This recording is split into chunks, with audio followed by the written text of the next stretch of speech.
Warning: the following narration will have scenes of morbidity, gore, suicide, rape, and death. Feel free to skip this episode and listen to any other narration on my channel. Once again, you've been warned.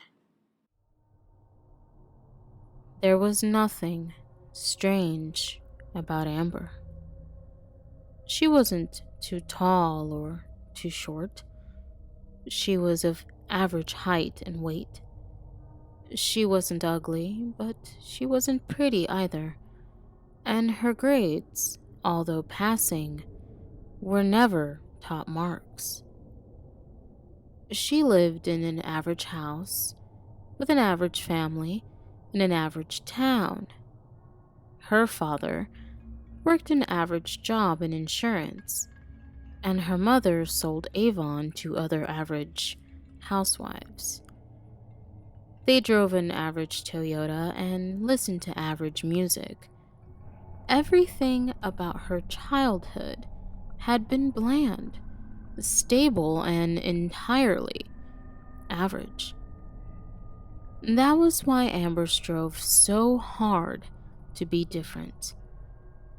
When she was 3, she pitched dramatic tantrums in stores to get attention.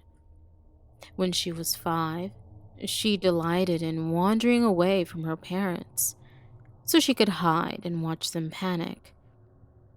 She discovered heavy metal at 6, black nail polish at 8, and the occult at 10.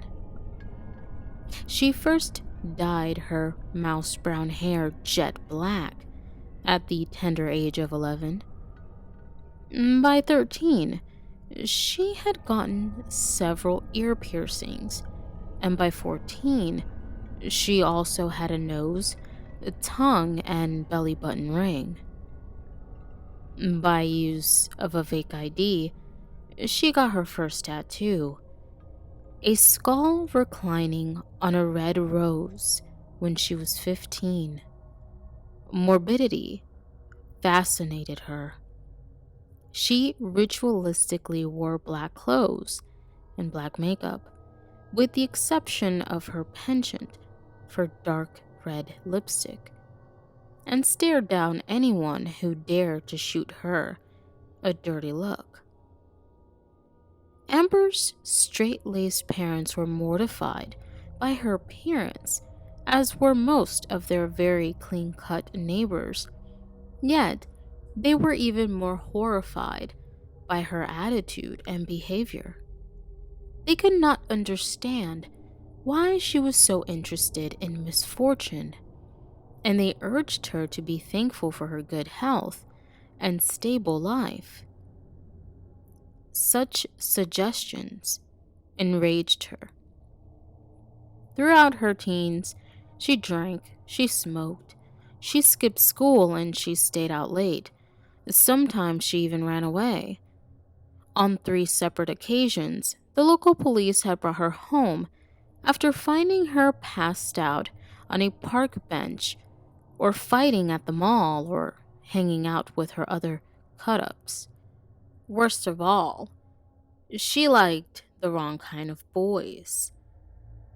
Amber was no Miss America, but she knew how to flirt, and she had no trouble attracting men who liked her particular brand of sexy. Specifically, Amber was into musicians. Any guy who had cool hair, a loud band, and a bad attitude was just her kind of man.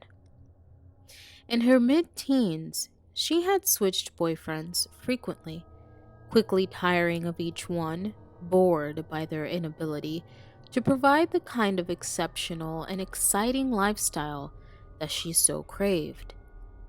Then, when she was 19, she met Jackson. Jackson was 3 years older than her and 10 times poorer. Yet, she envied him because, despite growing up with next to nothing, he had what she always wanted: an abnormal childhood.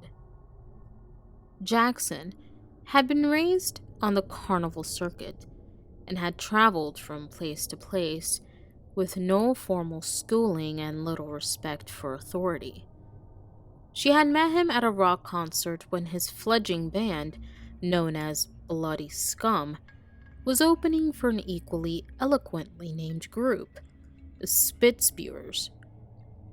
Whilst standing at the edge of a mosh pit, she had admired his drumming skills, yet she only decided to cozy up to him after she watched the group's grand finale, which involved Jackson repeatedly slamming his head down on the cymbals. Any guy who did that was hardcore, and Amber liked hardcore guys. Jackson rode a motorcycle, drank like a fish, cursed like a sailor, and disregarded every rule known to man. He had even been arrested for disorderly conduct a few times. Bailing him out gave Amber the hots. He was wild, nearly feral, but he was also considerably less intelligent than she was, thereby making him much easier to manipulate, another trait that Amber liked in her men. Jackson was a certified redneck, and he could be as mean as poison when he drank, but Amber gave as good as she got. They fought constantly, but after they smacked each other up good and plenty, the quality of the makeup sex was worth every punch, every kick, every bite. For nearly 3 years, things were good, or what qualified as good in their very untraditional, totally non-average relationship. Until Jackson discovered Oxycontin. By then, his band had broken up, and he had gone back to his family on the Floridian carnival circuit, taking Amber with him. By that point, she had graduated from groupie to girlfriend, and she was downright ecstatic to join the carnival, feeling right at home amid the tattooed carnies and pink-haired ticket takers. The show even had some genuine freaks, fat ladies, bearded ladies, and contortionists among them. Jackson even admitted that his late great-uncle had been part of the sideshow courtesy of having been born with a parasitic twin growing out of his back. This tidbit of family history was what really made Jackson sexy in Amber's eyes. For a girl who desired difference, a guy with freaky genes was the creme de la creme.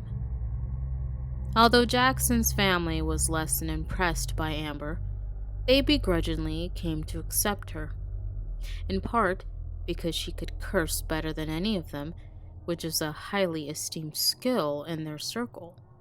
She was also pretty good at reading palms, tarot cards, and tea leaves. She had yearned to polish her skills, but the ancient fortune teller was a shriveled old hag who delighted in being a complete bitch to everyone. Had that attitude not extended to include her, Amber might have admired it.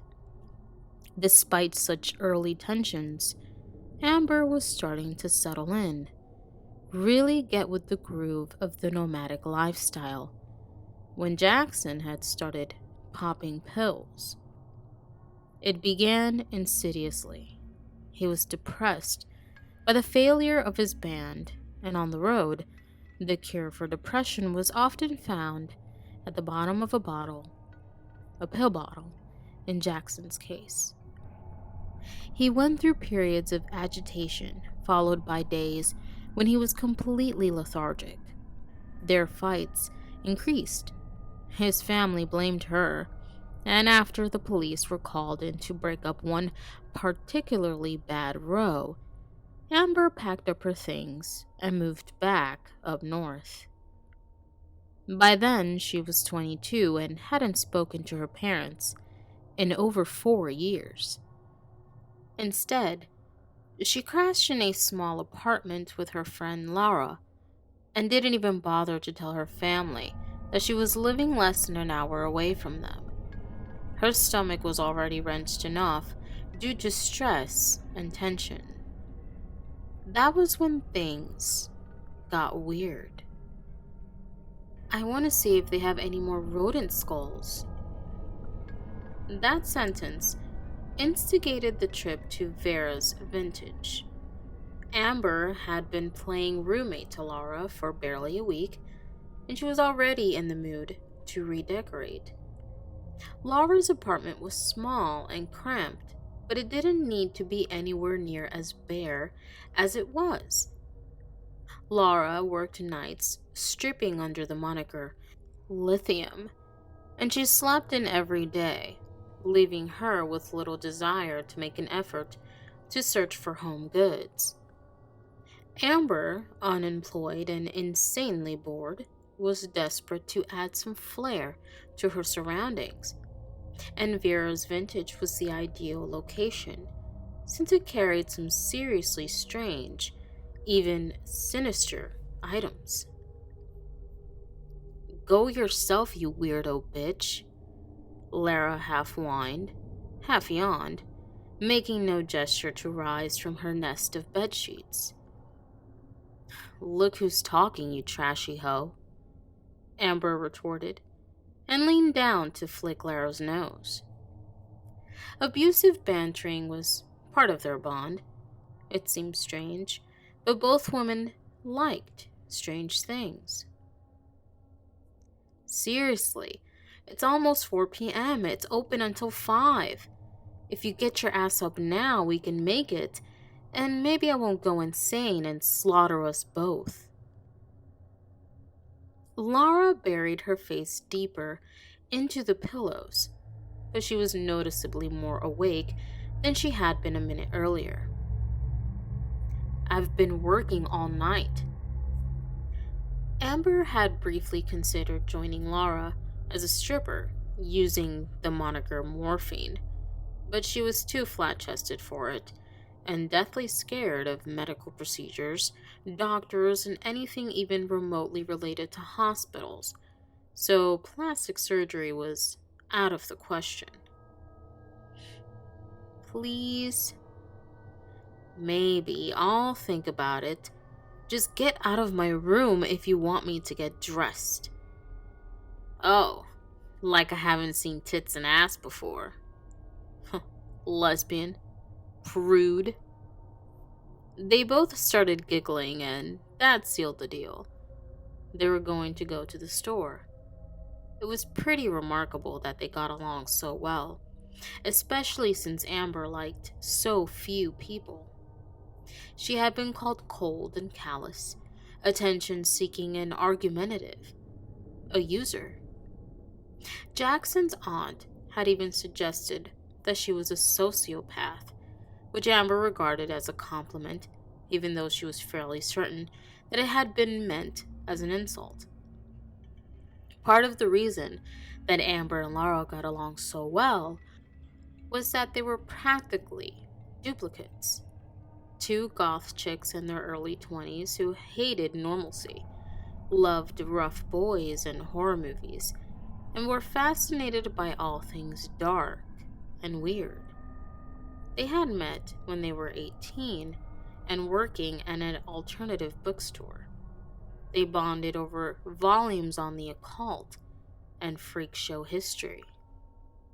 Truthfully, they also bonded whilst parading around town together, looking like two witches heading to a conference on black magic. Plus, Laura had a car, and as old and decrepit as it was, it got them from point A to point B. Amber appreciated that bonus. She wouldn't be caught dead taking the bus. Public transportation was just so common. Once in the car, they blasted their self-proclaimed anthem, Black Number 1 by Typo Negative, all the way through town, giggling at the looks of suspicion and scorn that they garnered from every granny and soccer mom they passed, and subsequently decided to play 9-inch nails closer on the way home. Vera's Vintage was a dumpy little corner shop that's basement expanded into a sprawling labyrinth of nicks and knacks. The owner, Vera, considered herself to be a psychic medium. She never looked twice at Amber's dark appearance. If anything, she seemed more startled by Lara, who was a rare goth blonde. It had been over a year since Amber had stepped foot into the store, and she was instantly elated by its musty aroma. Thrift shops were akin to comfort food for her, a treasure chest of nostalgia. As a kid, she had messed with her parents by buying old weird antiques like taxidermy busts and books of potions, and decorated her room, sometimes the house, with them. She had learned that the best way to navigate a thrift shop was to search the top and bottom shelves, since those nooks and crannies where the coolest items were left to rot, overlooked. Most of the things for sale were the standard junky fare, ancient trinkets that kinless spinsters had left behind. She had almost given up on finding anything worthwhile when a taxidermy owl caught her eye. When she reached up to grasp it, she accidentally knocked over an unremarkable box beside it, which contained the most remarkable collection of items that Amber had ever seen. Freaks, deformities, oddities. The box was filled with stuff from old-time sideshows, mostly photos. Four-legged girls, men with tails, bearded ladies, pinheads, conjoined twins. Some of them Amber recognized. She had been obsessed with freaks since grade school, and she knew Pip and Flip, Myrtle Cobain, and Steven Burbowski on sight. The Camel Girl, the Elephant Man, the Ape Woman, all had been popular attractions in their day. Yet, the box contained other images that she hadn't seen before.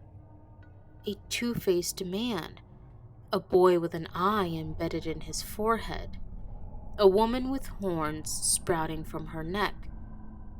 Amber's hands shook with excitement as she rooted through the box. The photographs were obviously authentic and probably ranged from the 1860s to the 1940s, the golden age of freak shows. That was when she found the doll. It was an ugly old thing, yet Amber's hands grasped it eagerly.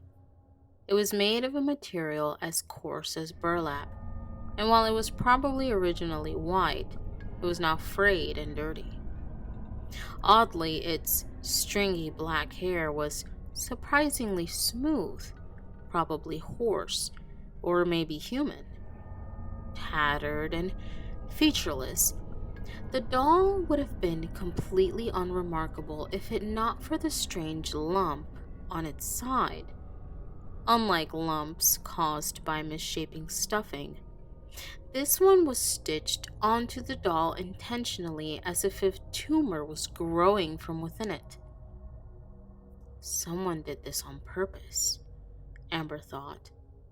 She immediately understood that she had to have it. She took the box to the front of the store, prepared to haggle for a good price. I'll just get the doll if I don't have enough for everything, Amber thought. And she would slip the doll into her back pocket and walk away with it, if need be. She had never wanted anything as badly as she wanted that weird, creepy, deformed doll. Vera didn't haggle about price. In fact, she sold everything for $5, seemingly happy to be rid of it. Lara wasn't nearly as impressed. Why did you want that? she asked, wrinkling her nose in disgust at the sight of the doll. It's cool. Check out these photos. I think some of them are from Coney Island back in its heyday.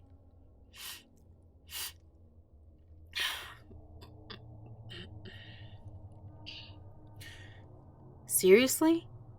Yeah. We gotta take a road trip there sometime. Undisputed. The history of Coney Island was something that Amber and Laura were fascinated by, along with films like Freaks and the photography of Diana Arbus.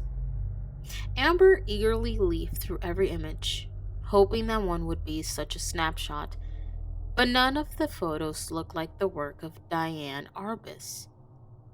They looked more like images that were intended to be used for postcards and newspapers, icons of the freaks that the non-deformed could ogle at long after they left the show.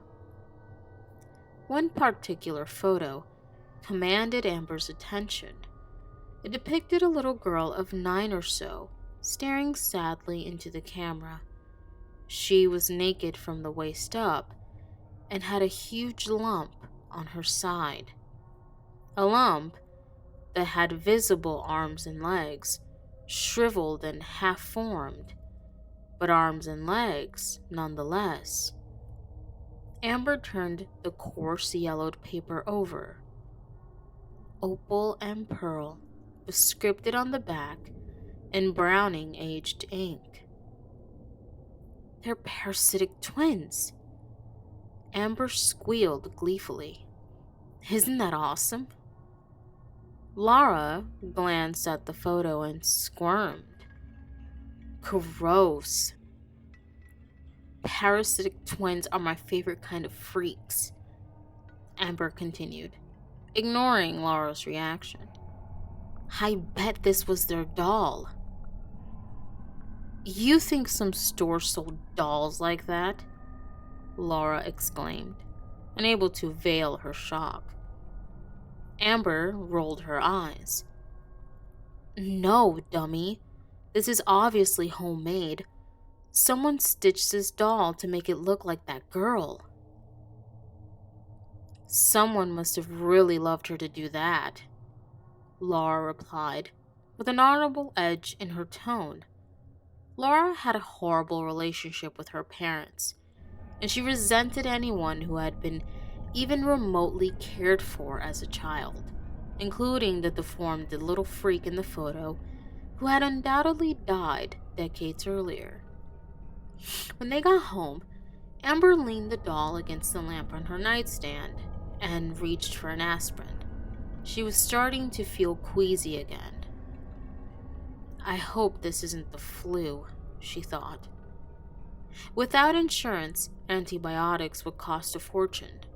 Yet, the queasiness passed, and she and Laura spent a pleasant evening eating ramen noodles and watching Paranormal Witness reruns. The weird shit started at 2:43. She was vividly dreaming. A tall man in a top hat and a fancy coat is standing at the foot of a grand stone staircase, beckoning to her. There is something unnerving about him, unnatural, but alluring. She steps closer and closer, and when she gets near to him, she sees that his face is made of nothing but burlap. He reaches for her, urging her to ascend the stairs towards a regal-looking brick building. Amber awoke with a start, keenly aware that shadowy figures were moving around her room. She could see them out of the corners of her eyes, but no matter how swiftly she swiveled her head, she couldn't focus on them. Uttering a little scream of surprise, she switched on her bedroom light. The rag doll stared back at her, neither accusing nor sympathetic. Fuck, Amber said aloud, and immediately felt a deep, aching sense of loss. she missed Jackson. If he was lying next to her, she'd be able to cuddle up beside him and sleep. Junkie or not, he made her feel safe, secure, and sexy. She missed being desired. She switched off the light and burrowed back under the sheets, unwilling to let her imagination turn her into a hysteric. Her stomach lurched, and she wondered if she had a tapeworm, a big fat one like the kind she sometimes saw in tequila bottles. It was a possibility. She was always hungry no matter how much she ate, and yet her stomach still complained. She also felt bloated, but had a weird craving for fried onions, which was beyond strange because she normally hated them. She even forbade Jackson from eating them near her. He loved the damn things. Maybe the worm is missing him too, she thought, and felt another pang of loss. The room suddenly seemed very warm. Amber kicked off the comforter, but she still felt like she was sweltering. Roasting and queasy, an all-new low, she thought, and she begrudgingly rose from the bed and walked over to the window. The evening was chilly. A cool breeze blew forth from the lake directly across from Laura's apartment complex. I'll open the window wider, and that'll get me cooled off enough to There was someone standing by the edge of the water. It was a little girl in a white dress, illuminated by the moonlight. Her eyes were as black as her hair. Then Amber noticed something incredibly strange, impossible even, although there was only one girl standing by the waterside. The reflection showed two, a duplicate, so precise that it can only be an identical twin. The little girl on the water's edge beckoned to Amber, and her twin water reflections mimicked the gesture, a triple threat. Amber screamed. Laura burst into the room within seconds. Amber pointed out the window and babbled about the figure, but when Laura looked, there was nothing to see but water and reeds and distant trees. "You're crackers, my dear bitch," Laura opined, but she did agree to stay in the room that night, so Amber was eventually able to descend into a deep and thankfully dreamless sleep. 3 days later, a pregnancy test came back positive. She had bought it on a whim after her bouts of morning sickness weren't responding to Tylenol.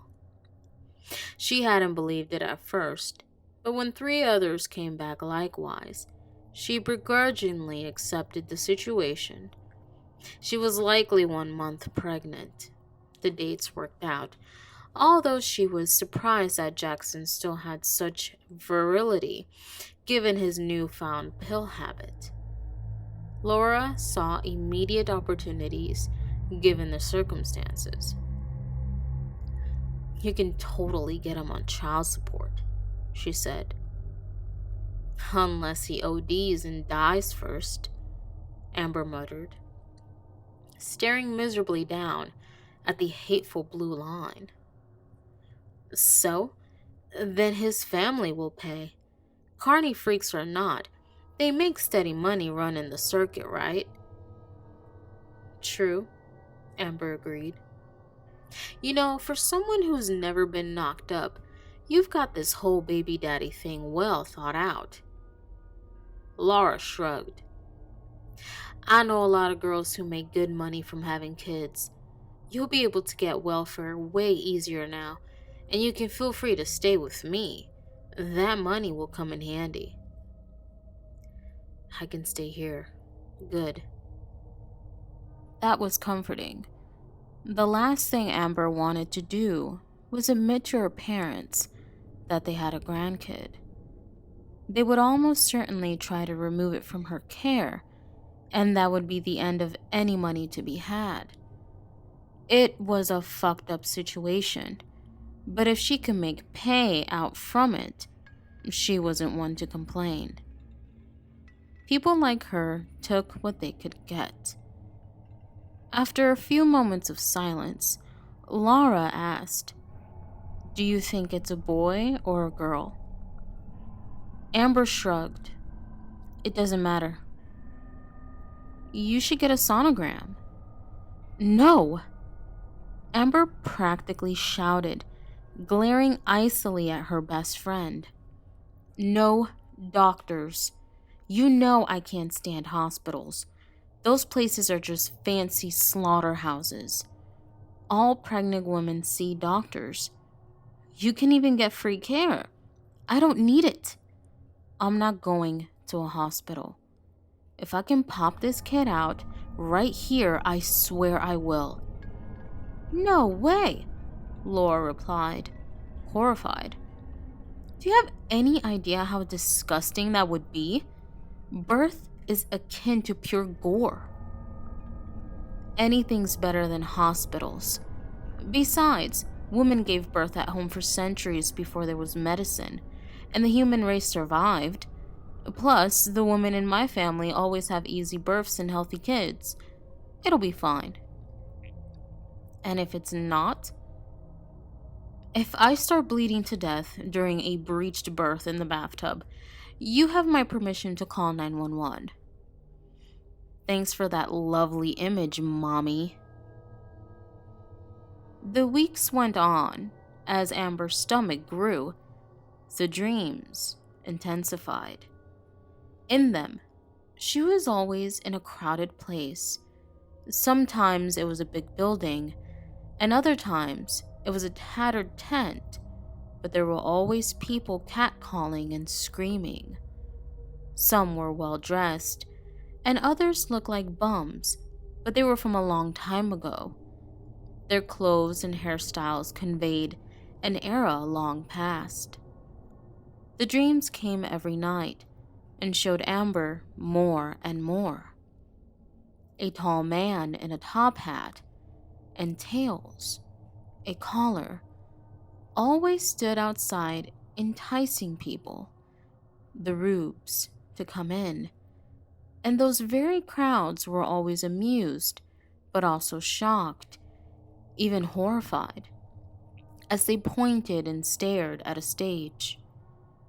Amber always awoke before she could see what was on display, but on more than one occasion, she opened her eyes to find the odd little doll resting on her tummy, as if embracing the life that was growing inside of it.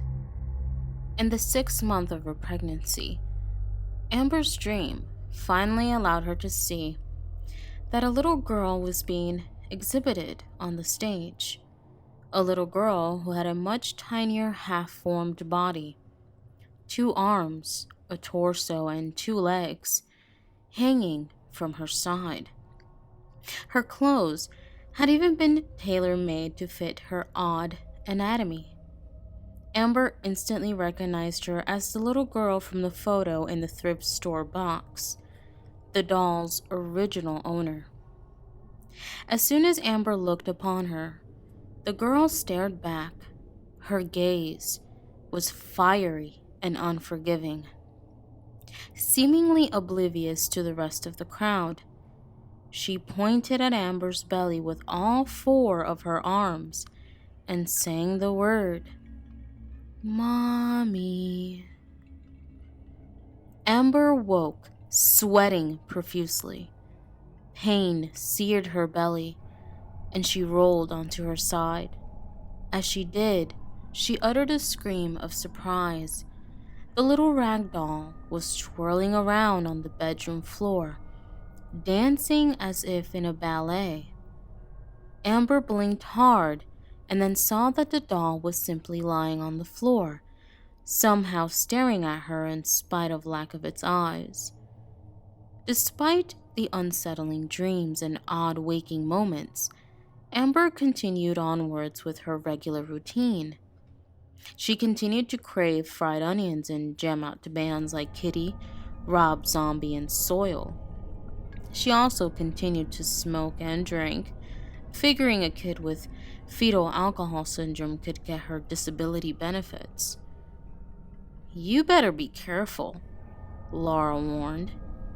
"If you keep smoking and drinking after Junior's born, those badsters from social services will pay you a visit." Amber sneered. "And do what? Take the little brat? Come on. Foster care kids cost the state money, and in lieu of the Great Recession, the government likes to save money. They cut corners wherever possible.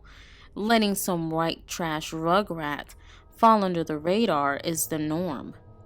Besides, I could always say I'm a Christian Scientist or something and can't do all that medical shit.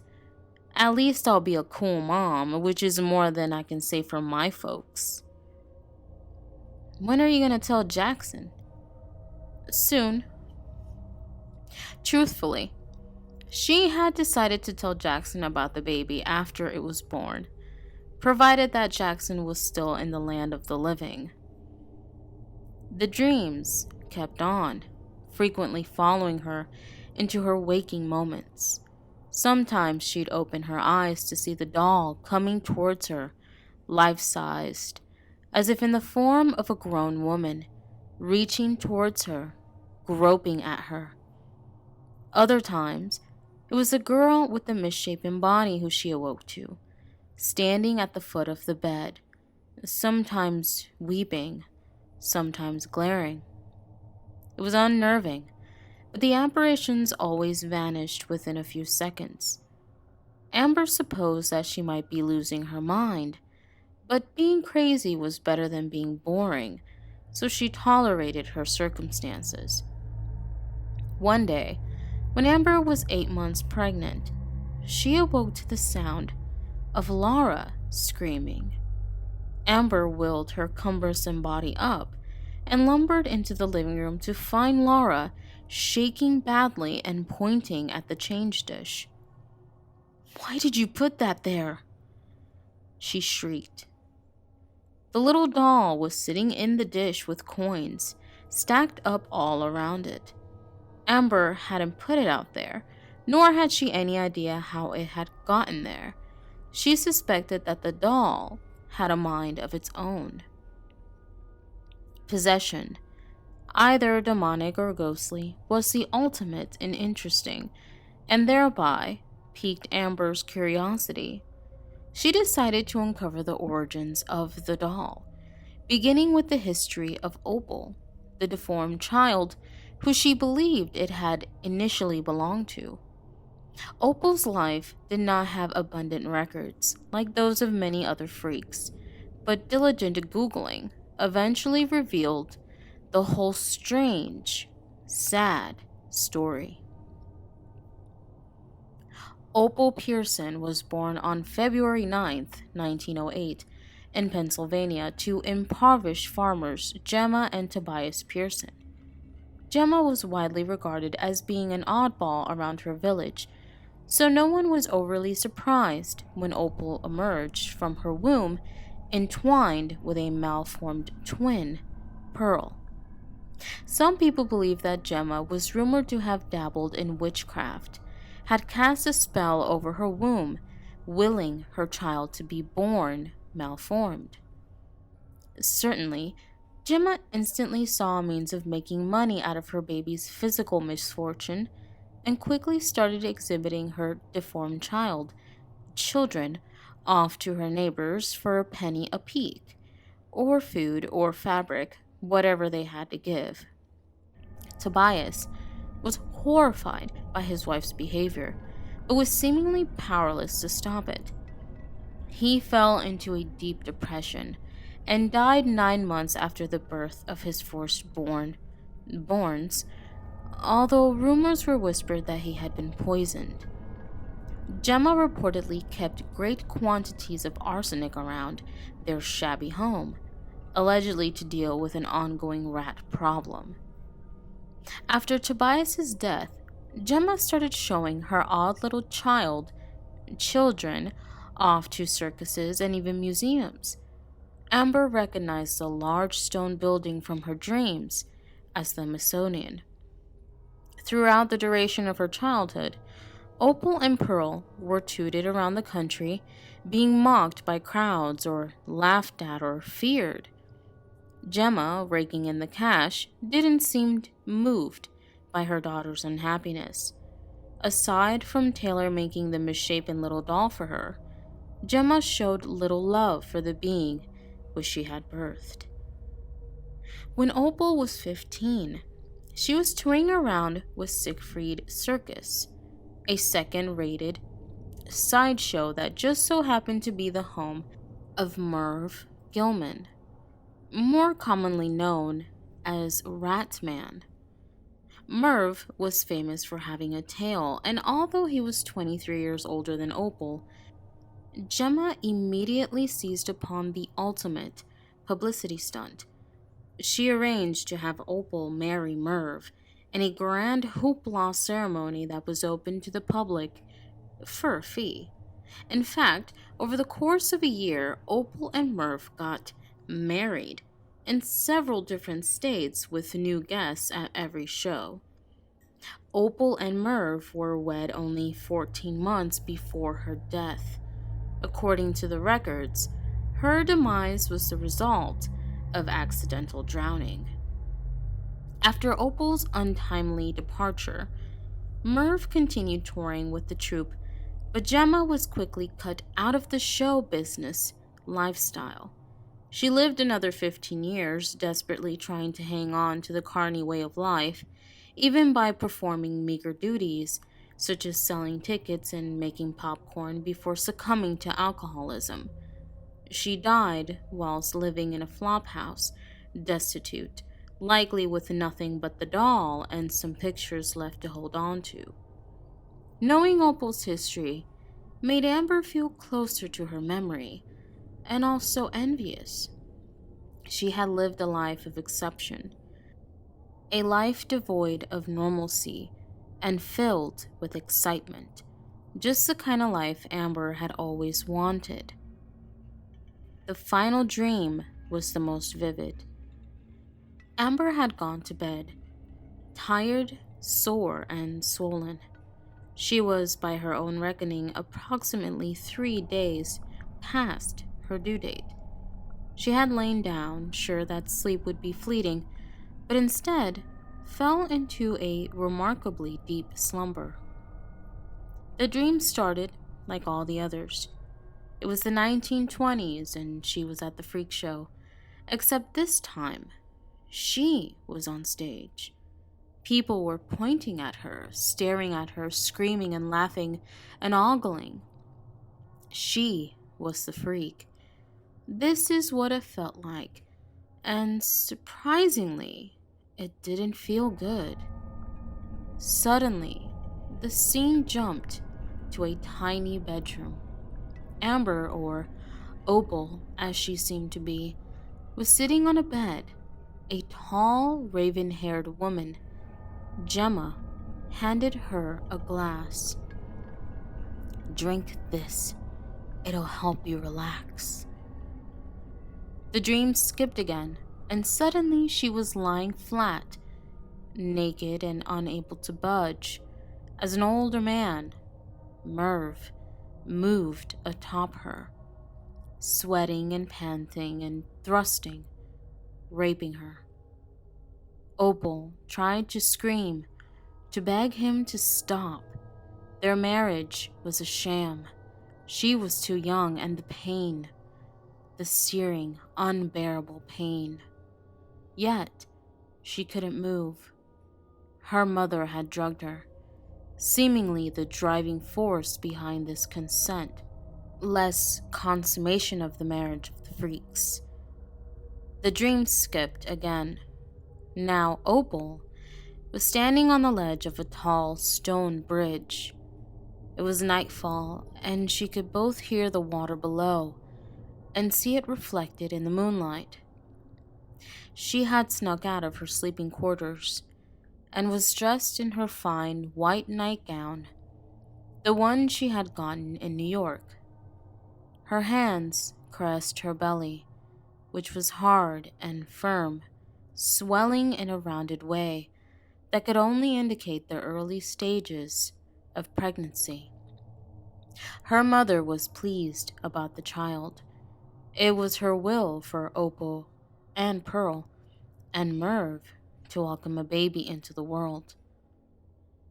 "It'll be a real stunner," Gemma had crooned to her sobbing daughter on the day that the doctor had confirmed her condition. "Surely it'll be an instant crowd pleaser. Perhaps it'll have both a twin and a tail. Your freakish brood will make us a fortune." Then she had laughed in her hard, cawing witch-like way. But Opal hadn't laughed, since she saw no humor in the circumstances. She hated her life. She detested her mother and her husband and the whole sideshow business. She couldn't imagine subjecting an innocent life to it. Death was the most merciful option. And so Opal jumped off the bridge and hurtled downwards, taking her parasitic sister, unborn child, and mother's ambitions with her. Amber awoke right before she, Opal, hit the water. She was shaking and had a coppery taste in her mouth. That was no dream. They were her memories. It was some kind of flash. There was a woman hovering over her bed. She was shriveled and sharp-featured, with dark hair and tattered clothes. Undoubtedly, the spirit of Gemma. A clear vision suddenly formed in Amber's mind. Gemma right before she died, poor and mostly insane, pulling her hair out and using it to fill in the ragdoll's thinning locks. Gemma, who had practiced witchcraft and surely knew exactly how to attach herself to such an object, therefore living on in spirit long after her body died. Before Amber could move or utter a sound, the spirit reached down and rubbed her exposed belly as if it was a crystal ball. "You're going to get what you always wanted," she cackled. With that said, the labor pains started. They were stronger than Amber had expected and far more painful. Although she had fully intended to give birth in the house, her wails of agony quickly frightened Laura into calling an ambulance. Amber was rushed to the hospital, where she gave birth slightly over 8 hours later. The condition was rare in modern times, at least in first world countries.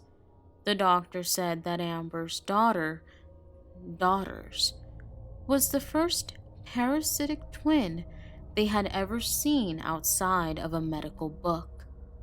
Although one twin was little more than a spine, an arm, and 2 limp legs. Amber decided to name it, and so she became the mother of Crystal and Jade. The doctor said it didn't have to be this way. They said they could surgically remove Jade and let Crystal lead a normal life, but Amber would have none of it. Normalcy was a far worse fate. Oh no, this baby would bring flavor to the world, difference. Laura was mortified. "I told you to get a sonogram," she babbled. "You could have seen it. You could have done something." But Amber wasn't nearly as concerned. She assumed that Jackson's family would be amused, maybe even downright pleased. And after all, such occurrences were in his genes. "You're not serious about the freak show, right?" Laura asked, a few weeks later as Amber packed up to visit Jackson. "I mean, you're not really gonna show the kid off for cash, are you?" "Try me," Amber replied, as she placed the odd rag doll in the car seat where it lay against the soft skin of her sleeping offspring. She had long since surmised that the spirits in the doll had sensed the difference in her babies, and had purposely found her in the thrift shop during the first days of her gestation.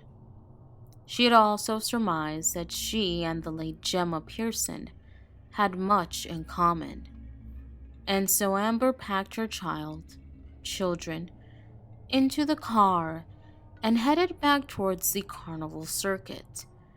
As she drove along, singing aloud to Holes, asking for it, she stole a peek at the rearview mirror.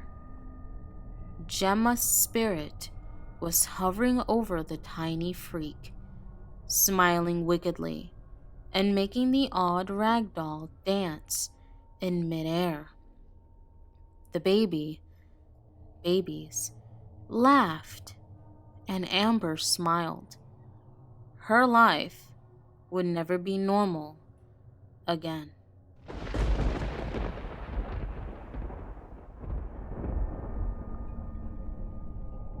Hello, listeners. Thank you for listening to tonight's original creepypasta, Oddity, by Meagan J. Meehan.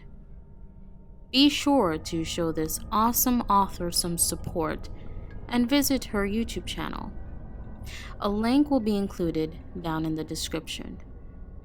If you enjoyed my narration and would like to send me your original story to be featured in a future episode, please send it over to my email.